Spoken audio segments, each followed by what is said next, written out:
is the resolution to adopt the local law number 3 of 2018 to override the tax cap. This doesn't necessarily mean we have to. It puts the legislation in place. It gives us the ability to do that. And then there's a waiting period before we are able to adopt a budget. Okay. Does anybody have any questions on the tax cap legislation? Yes. I don't think this board should have the right to have the ability to override the tax cap. You're here. Yeah. Well, we legally have the ability, Oh, I believe that. and in addition to that, the prior board gave you a 35% tax reduction, and the spending town-wide has gone up. So this board really doesn't have much choice in what to do other than override the tax cap. As you'll see later tonight, it's a question of how much, which we haven't really established yet because the board has to pass the budget. I have suggested a budget and I have suggested a tax rate. There are other proposals on the table. I appreciate your coming here. I appreciate your interest. But I think your concern and your problems are still a little premature. Yes. A question I have, and I bet a whole bunch of other people have, is we're being asked to say it's okay to go over the 2% cap, and you guys have a lot of information we don't have. So you're asking us to approve something for a vote, saying, hey, we've got this other information. Is there any way we could get that other information before we're asked our opinion For on the 2%? last 4 months, I am giving out literature on this particular item as well as other items. Now, if there are still people who don't have it, we will see that you get it. Yes? You got it. So, sure, I have that. So the reason you need to raise taxes more than 2% is because of this piece of paper? That's part of the problem. So you see what I'm saying? There's a whole problem, and you understand it, but I believe I'm not alone when I say I don't understand it. Could you, in plain English, just explain it to us as concerned town members? I have to go through the legal process. Okay. I don't like it, all right? And what I am willing to do is have a separate meeting where instead of going through the formal public hearing process, I will conduct it like a New England town hall meeting where you and I can talk to one another, all right? I'm willing to do that to explain this budget process. I don't know, I sure don't know the difference. A New England style town meeting is one where the person who is in charge of the meeting or invited guests are allowed to speak back and forth to the people that are gathered. Isn't that what's happening right now? This actually is a legislative session. I dealt with that previously when I got on the board. The town of Palatine years ago adopted a local ordinance under the home rule law where the public had a right to speak. I did away with that, and automatically your right to speak now is a privilege at a legislative session. I would equate it to you're going down to Albany when the legislature is in session, and you yelling, screaming, or saying whatever you want, when you want, at a legislative session in Albany or in the U.S. Congress. This is a legislative session. We need orderly meetings. And that's why I did that. And you'll note that previous, the meetings were rough and tumble or trouble. And the business didn't get done. You look at the town hall, you look at the town's This property. hasn't gotten done either. Yeah, you look at all this stuff. 10 months. It's a mess. I'm trying to straighten out the mess. I have to go one step at a time. I'm premature here. I have a lot of other material in a lot of other places. But I want you to know now, I want to explain the budget to you. And I want to do it in a way that you can ask me questions, we can go back and forth. I will schedule another meeting. The budget doesn't have to be adopted until the 10th of next month. And I'm glad to do it that way. We will explain, we will do all kinds of things to try to help you. But in the meantime, I have to conduct what is necessary legally for us to do so that we have the ability to do what is appropriate when the time comes. Yes, So is this right now a public hearing? this is a public hearing, yes. When will the public have a chance to speak their minds? I haven't even shown you the budget. Would you like to see the budget before we speak our minds? We don't even know what's in it. You're not talking budget, you're talking tax cap. Tax cap, okay. The tax cap, I explained to you. About half the towns in New York State this year have adopted this legislation. And most of them already have it adopted. They're way ahead of us. They don't have 1.3 million in a slush fund. So if you got all this money in your fund balance, why are you going over the 2% tax cap? And you say because the budget last year was short, that was done on state recommendation Okay. after an audit. Okay, a public hearing is to let you speak. I will let you speak. I will sit down, and as the evening goes on, we'll give you answers to these questions. They are in other areas other than the tax cap legislation. Okay, go ahead. You just avoided my So question. you're not gonna answer the question? He's not gonna. You refuse to answer the question? It's simple. You've got 1.3 in the fund balance. You wanna raise our, go over the 2% and raise our taxes. Why can't you use some of that money? Why do we have to pay more? So you can play investment banker with the 1.3? Just a question. Oh, okay. Oh, we're going to answer them. I'll answer it if you'd like. Well, what is Why this? would I Is it a ask public if I hearing didn't? or is It's a it public hearing. I'm not supposed to stand up and answer any of your questions. You just, That's the way the law works.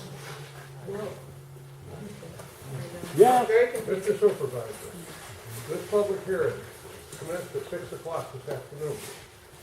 There was approximately 100% of the people that were at 141 Grand Street. You have about 60% here now. Because of your unwitting realize that the people might be against this, has allowed us to lose some people that would speak and voice their opinion. Remember, fiscal responsibility is your charge and that board's charge. They don't seem to have fiscal responsibility. Therefore, I think maybe all go back to school and learn the definition of fiscal responsibility. You are spending money way out of proportion, and that's why we need to go for more money. As the woman just previously said, we have money in the bank. Other towns in our county uses that money. You choose to pursue the investment policy of 2%, maybe 2.25%. You're going to invest our money. At the meantime, we have to borrow money for mortgages, auto loans, what have you, from anywhere 6 to 7 to 15 to 20%.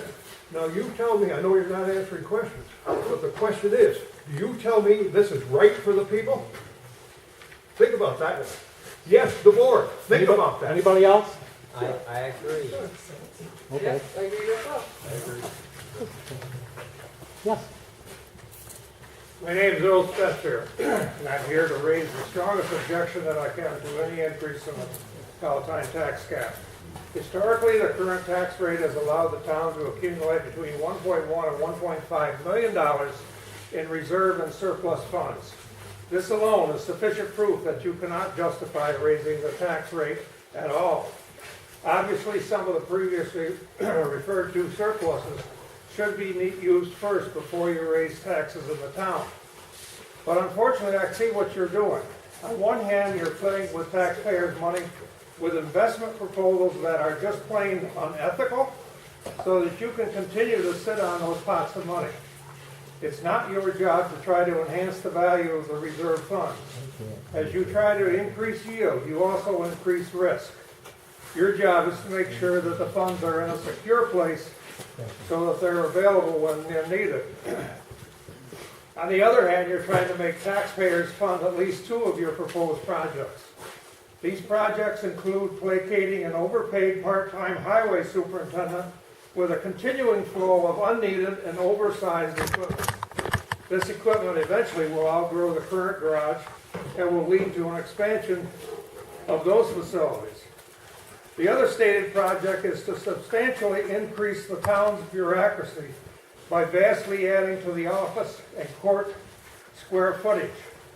This will automatically require more personnel. Mark my word on that one. In closing, I'd urge the town council to take back the control of the town from the highway department, which with proposals in the last 5 years has burned through over $1 million just for equipment alone. Please make a visible attempt to fulfill your responsibilities to be a good steward of the town's finances. Step one is by not raising the tax cap at all. Please remember, you do not know better than the taxpayer how to spend their money. Thank you. And I would like a copy of this to be included with the minutes of this hearing. Anybody else? Yes, I'd like to do that. If I'm not mistaken, in 2018, our taxes were cut 35% by the former supervisor, Sarah Nicoli. By the former board. And board, correct. You're correct. Sarah Nicoli was in charge, okay? So your taxes last year were 35% less than they were in 2017.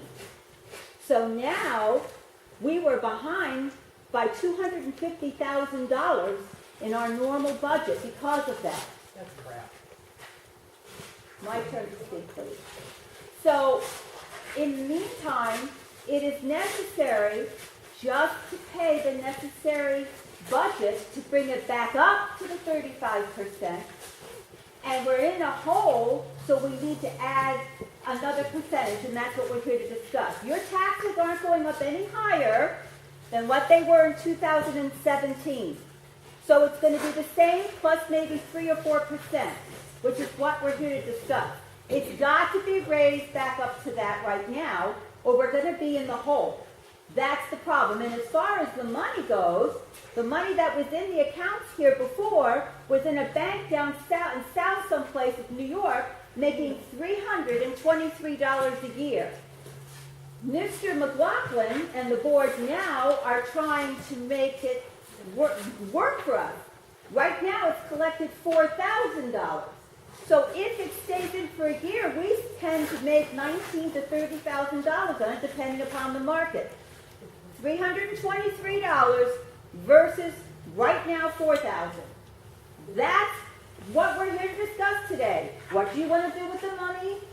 And we need to bring our we need to bring it back up to 35% plus a little bit more to make up the money that they've been pulling out of the fund to pay our bills, because we haven't been able to pay our bills.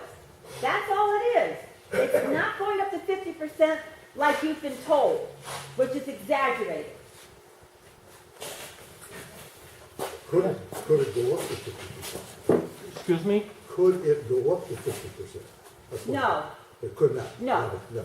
Legally? Ask the board. No, it's not Ask the going up board. to 50%. That was just to get you here to this meeting. Do you understand 2017 it was I'm one, not finished. 2018? I'm not finished with my question. I was just wondering.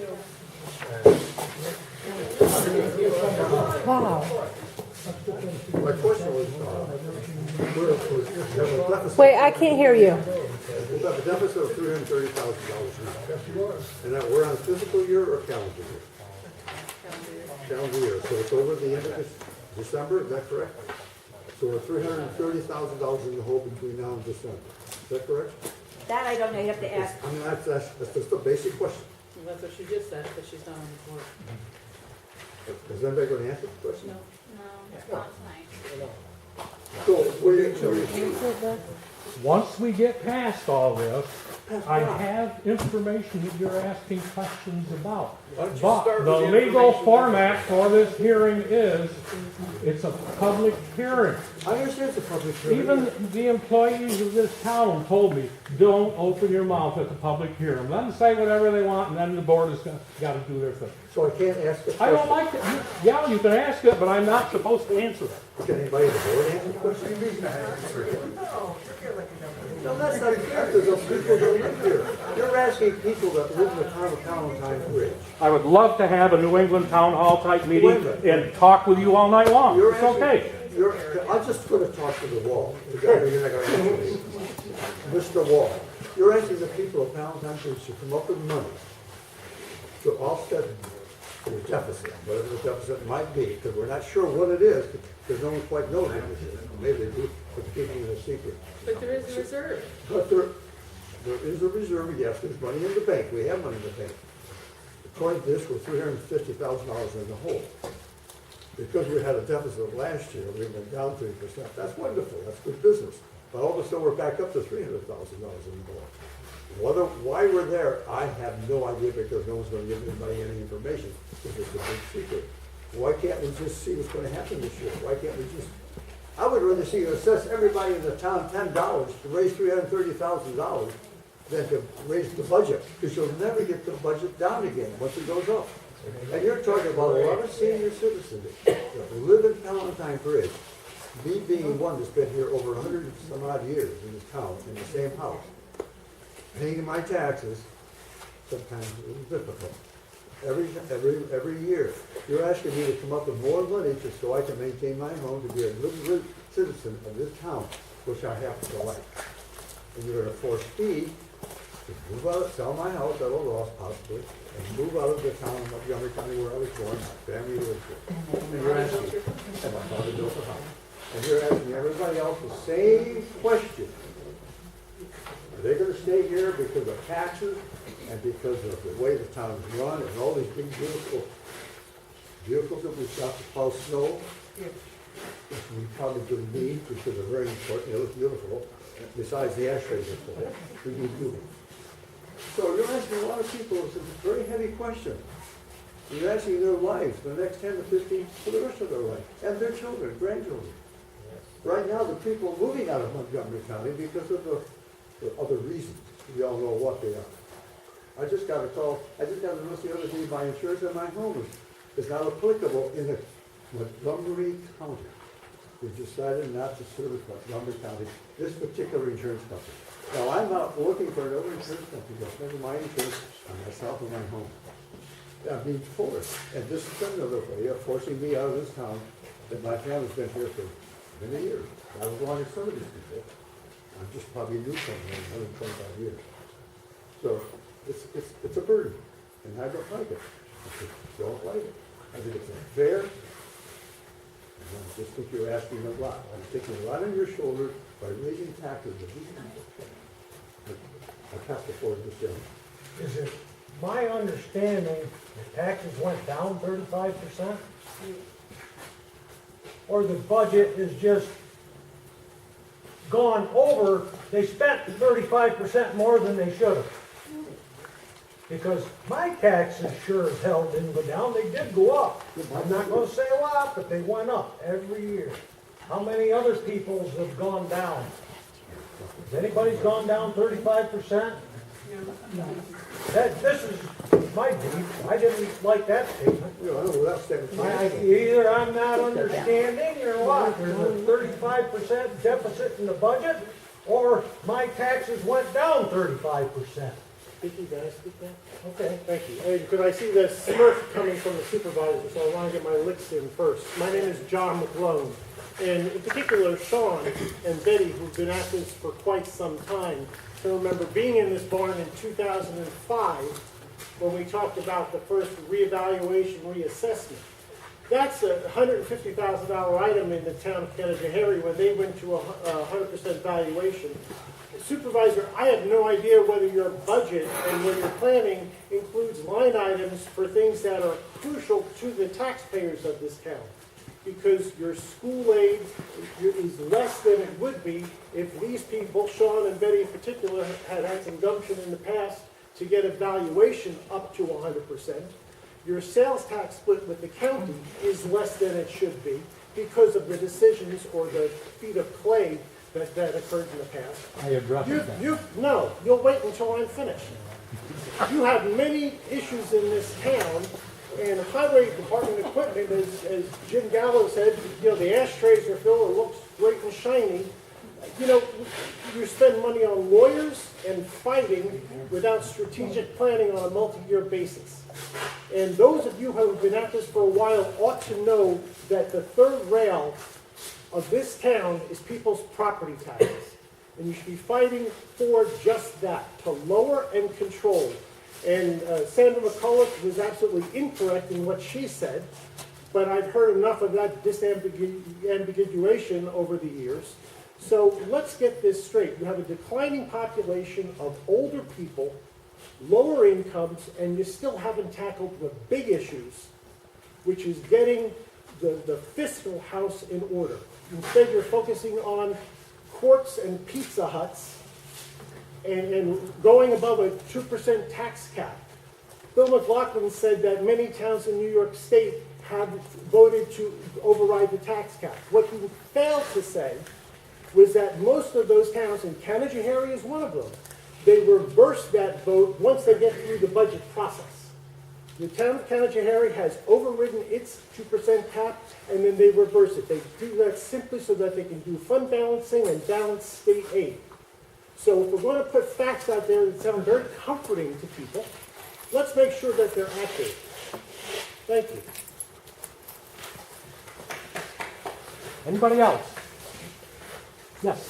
If this public hearing is about the 2% tax cap and overriding it, I'm against. I'm against overriding the 2% tax cap because there is no emergency. There is no need for it, and we have a surplus. We have a fund. And if something really needs to be funded, you could use that money. And if it doesn't need to be funded, don't fund it. Control spending, leave us alone. I could speak a little bit. I'm embarrassed a little bit, but the other day my son was asked me for a new pair of shoes. I said, "Well, you got muck boots for the winter." And the other morning we were milking cows, and they said, "We don't have time to do carpentry work. We should do this and we should do that." And I said, "Well, boys, I sold a cow. She weighed 1,500 pounds, and I got a check for $26. I said it should have been a 7 or 8 in front of that. So I said there is $700 or $800 that we have to work, carpentry work, and my milk check is half what it should be." So then they said, "Okay, let's sell all the cows." I said, "Well, the sows are full, the hay loft is full, and we can't afford to sell the cows." So then I said, "Let's just get this and get to work." So we had a nice discussion. They found out. So my thinking is I'll try and explain to them how it is, and maybe you could explain it to us, you know. But we can't do what we want to do. We have to kind of shuffle around a little bit. So, and if you guys can do that, we would appreciate that. You know, you do have nice toys, you know, stuff like that. So we appreciate if you guys try. You know. My question really, I know you have the answer, but my question is, if we have this surplus that Sandy was talking about, and we're drawing all this interest, what are we doing it for? If it's not there to spend, and when we need it, what are we just building this nest egg for a reason? That's what it's meant for, is to use it. So, what's the purpose of it, and what's the purpose of all the interest if we're not gonna use the money when we need it, instead of raising this tax cap? And why should we have to fund it? Maybe use that money and figure out how to work within the budget you've got already and not raise the taxes beyond the cap. Okay, at this time I'd like to close that public hearing. Actually, And I also, another point. Another related point. And Pam, recognize that you have a lot to say, and we appreciate it, and especially since you're willing to be so vocal. It takes a lot to be willing to speak up, but I do think we need to have as many mixed voices tonight as we can. Sorry, I'm hanging out in the corner. I know I'm in a blind spot. But I'm recent to the area. I'm a newbie. I'm also a baby, but I did make the leap and purchased 85 acres. And it's unfortunate how often I feel like I have to regret doing that here in Montgomery County and here in Palatine. I love this area. I love working here. I work with farmers. And I'm going to get really emotional because